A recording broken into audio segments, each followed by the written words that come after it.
এদিকে রাজধানীর বাসাবো এলাকায় নির্মাণাধীন একটি ভবনের ১০ তলা থেকে পড়ে ২ শ্রমিকের মর্মান্তিক মৃত্যু হয়েছে। আহত হন আরও একজন। সকালে বাসাবোর মায়া কানুন মসজিদের পেছনে একটি নির্মাণাধীন ভবনে এই দুর্ঘটনা ঘটে। পুলিশ জানায়, ভবনটিতে কাজ করার সময় মাচা ভেঙে নিচে পড়ে যায় শ্রমিকরা। উদ্ধার করে তাদের মুগদা মেডিকেল কলেজ হাসপাতালে নেওয়া হলে দুজনকে মৃত ঘোষণা করেন চিকিৎসক। আশঙ্কাজনক অবস্থায় আরেক শ্রমিককে ঢাকা মেডিকেল কলেজ হাসপাতালে ভর্তি করা হয়েছে। ভবন নির্মাণে যথাযথ নিরাপত্তা নেওয়া হয়নি এবং রাজুক সহ সংশ্লিষ্ট দপ্তরগুলোর গাফিলতির অভিযোগ করেন স্থানীয়রা।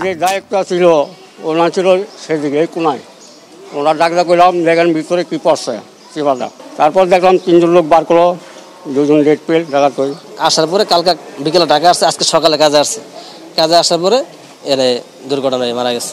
রাজুক থেকে ৩-৪ হাত বাইরে কাজটা ওনারা 10 তলা পর্যন্ত করে গেছে এবং রাজুকের কোনো নিয়ম মানে নাই, রাজুককে ওনারা পাত্তাই দেয় নাই।